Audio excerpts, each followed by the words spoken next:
A sad and tragic story. This may be the most appropriate address for what happened to the Chinese company Huawei in the last 3 years. Huawei, which was in 2020 the largest Huawei factory, which in 2020 was the largest smartphone manufacturer in the world. And the president of the South Korean Samsung and American Apple today was not even among the largest 5 manufacturers of smartphones. Huawei phones became a rare thing in the market. And many people asked, where did Huawei go? The company that was full of hearing and sight 3 years ago, but why didn't we hear much about it? In fact, the Chinese Huawei is suffering this day very severely, and this suffering is a direct result of a technological assassination that the US government started against the Chinese company in 2020 and continues until today. What Huawei has been suffering from in the last 3 years is without exaggeration one of the biggest developments. It is without exaggeration one of the biggest geopolitical developments that the world has witnessed in the last 3 years. And this is simply because Huawei is more than just Huawei is in one way or another the pride of China and the crown of its technological sector. And its spearhead is in the competition of American technology companies, and thus stifling this company is a stifling of China's technological ambitions. The Americans, with the tools they possess, were able to deliver the case of Huawei, which was a few years ago, but on its way.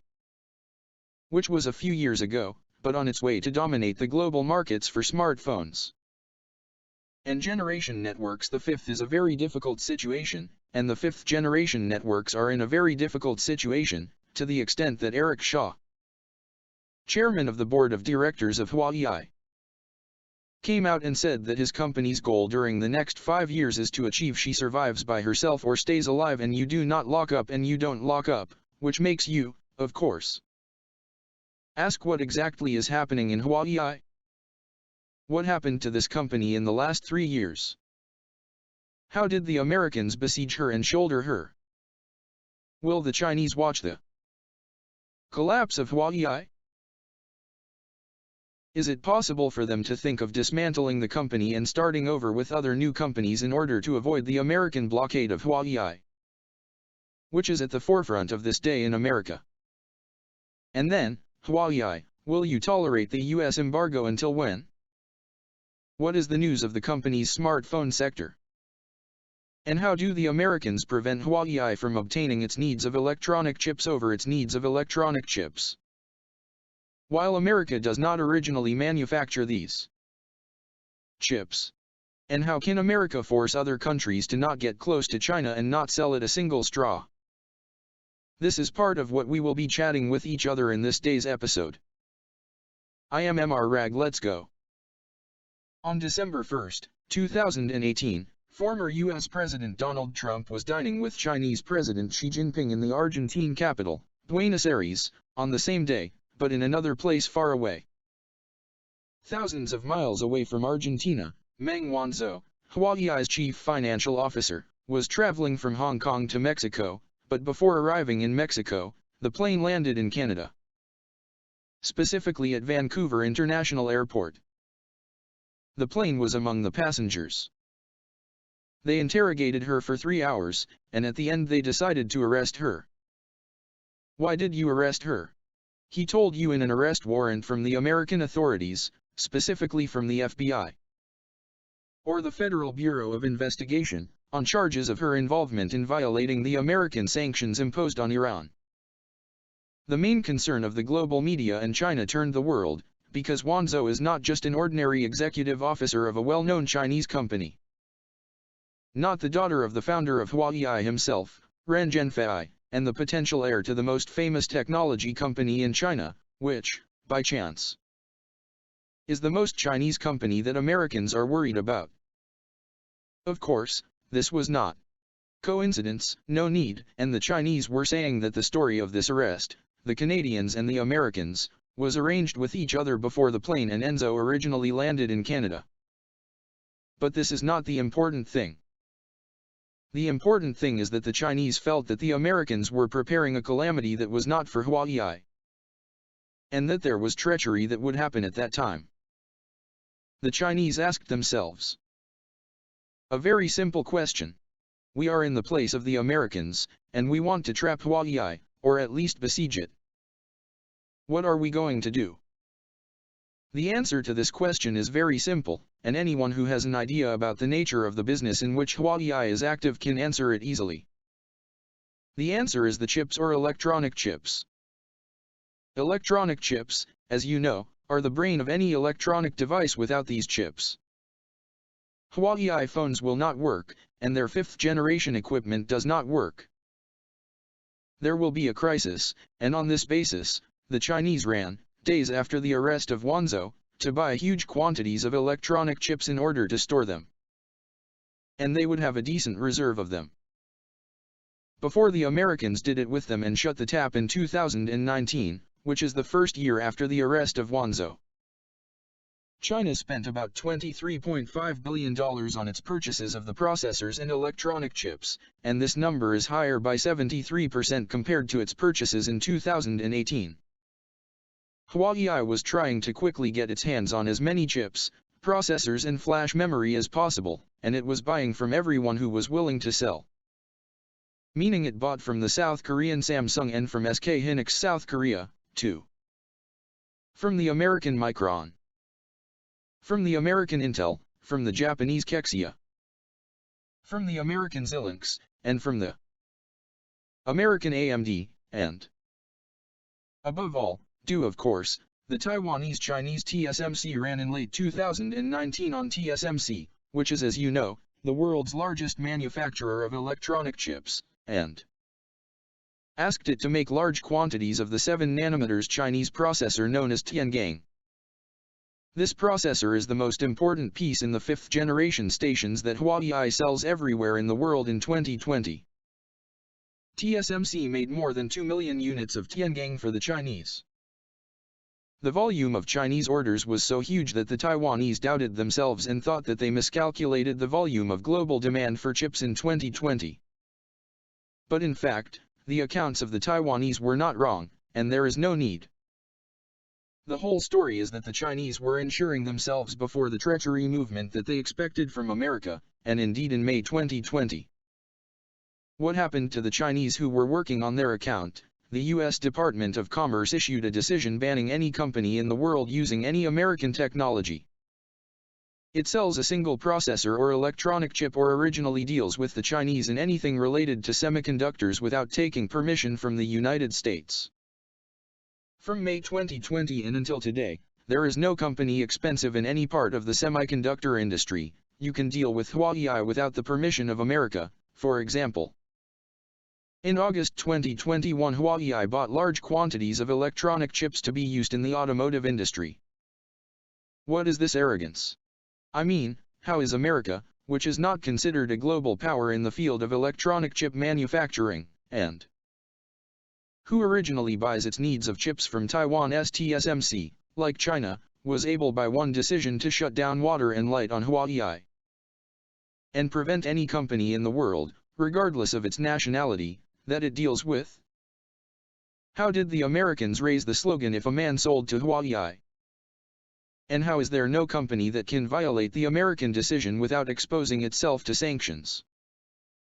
The answer to this puzzle question has something to do with the supply chain or the supply chain of the American semiconductor industry. Yes, they are not the largest manufacturer of electronic chips in the world, and they rely heavily on Taiwanese and others to drink. But this does not prevent them from controlling parts, Another part of the supply chain of this industry, without the parts, the supply chain will be disrupted and there will be no semiconductors or electronic chips in it. I explained to you before that in an episode, Made in Taiwan, in which I spoke on the Taiwanese TSMC that the processes in the manufacture of electronic chips are divided into two parts. Design and manufacture Huawei or the Chinese in general their chips, either they design them themselves, or they buy ready-made designs from companies working in the field of chip design. When we look at the largest electronic chip design companies in the world, we will find most of them are American companies. Take American Broadcom, American Qualcomm, American Intel, and Nvidia, the American companies, the American AMD, the American Xilinx and the American Marvell, these companies control the bulk of the design market, the rest is controlled by other companies, mostly from Taiwan, such as MediaTek, Novatech, and Realtek.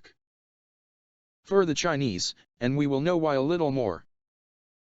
Come to the second part of the speech, which is the chips that China designs on its own, far from the control of the Americans.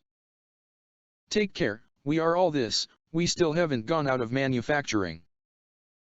We are still not out of the design problem. The important thing is Huawei or any other company to design a processor or electronic chip. Do you think how to do this? Do you know the graphics work and the effects that we do on the images? We do it through a program like Photoshop. For example, the design that I am making on this Photoshop is mine, but Photoshop itself is not mine, even if the owners of Photoshop, who are Adobe, decided tomorrow morning that they prevent me from using the program. Rely on other programs. But it will not be as efficient as Photoshop. This is the same problem that Huawei Al-Nahar is facing. This is the Chinese company to design electronic chips. It needs software or a software tool called Electronic Design Automation or Automated Electronic Design Systems, known for short as EDA. This is Huawei's software. We need it to work on its designs. But Huawei's misfortune is that the Americans control this software. They look at 4 companies. They are the masters of manufacturing EDA systems in the world, the 4 American companies. We are talking about Cadence Design Systems of America, Synopsys of America, Ansys of America, and Mentor Graphics of America, companies from countries that together control 90% of the market for electronic chip design tools in the world. One will tell me, but I have an idea. RAG, the German Siemens RAG, acquired Mentor Graphics in 2016. Is this the company that is considered the 3rd largest company in the world in the field of chip design tools outside of America, and the decisions to ban Huawei do not apply to it? I tell you, no, of course. Mentor Graphics, the largest part of its operations is in America, and therefore the same applies to the rest of its colleagues. The same applies to the British arm. This company manufactures the blueprints or the initial designs for more than 90% of the chips used in the manufacture of smartphones in the world, on the basis of which the British company, TE, is adopted and its headquarters is in Cambridge. But despite that, you cannot violate the American decisions regarding Huawei because, firstly, it has a major research center in America, and secondly, it also depends for its work on patents and intellectual property rights belonging to American companies such as Cadence Design Systems is a relative of the design, and we go to manufacture Huawei or China so that it is manufactured, either, or it will be made by itself, or it will be made by others.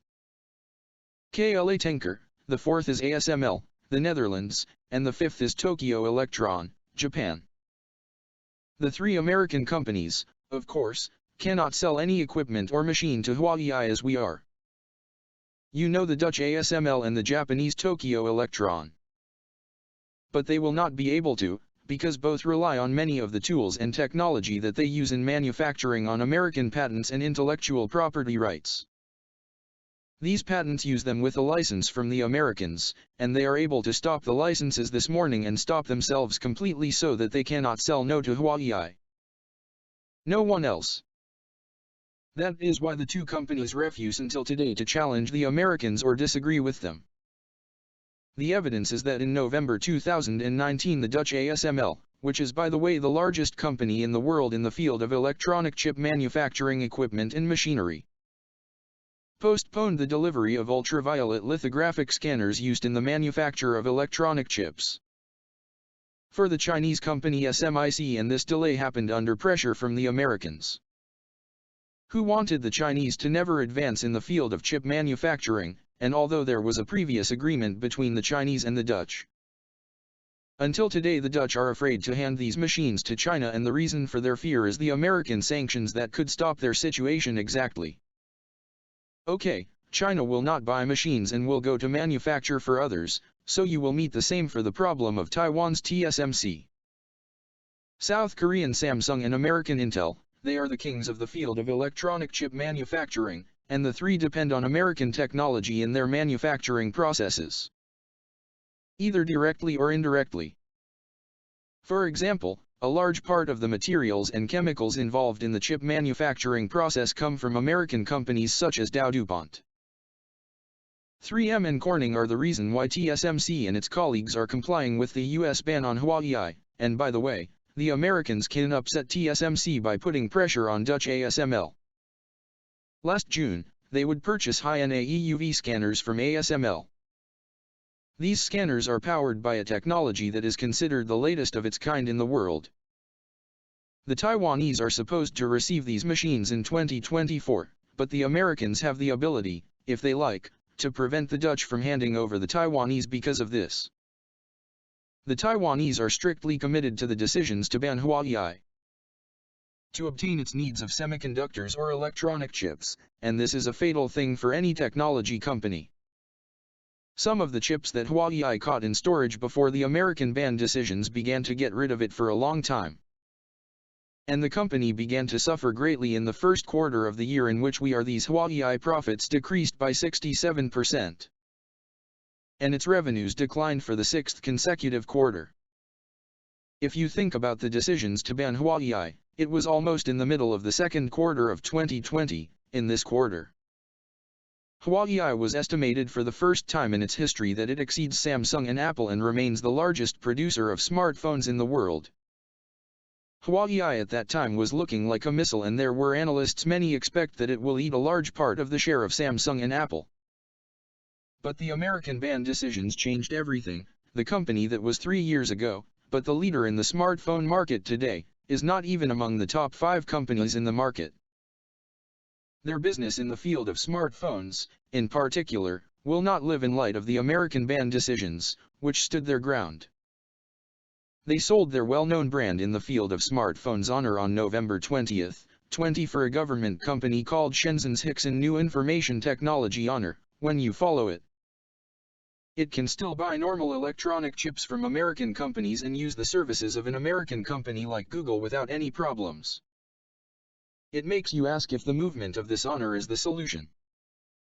I mean, if the Chinese solve Huawei, which is vexing the Americans at all, and let the engineers and competencies in it go to work for new companies, purely Americans. Will the Chinese be held accountable and thus rid themselves of the ban decisions that disgusted them? Think about this question, but you are thinking. Mind that Marco Rubio, the Republican senator, described Honor in October 2021 as an arm of the Chinese Communist Party and a threat to foreign policy. And he also asked the Joe Biden administration that they put it on the blacklist with Huawei. Yes, this is what happened, but this makes you understand the Americans are not fools and will not take Huawei or remove it from their brain, even if it calls itself another name. But sir, I concluded my words, and as usual, I have a question for you. Should it own its own technology that sings it from American technology? Why is this difficult, and would they prefer to dress like others at the mercy of the Americans?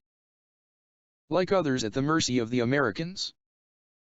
I will follow all your answers in the comments, and in the end, I hope you like the episode and would like to see us again. Subscribe to the channel and wait for new episodes.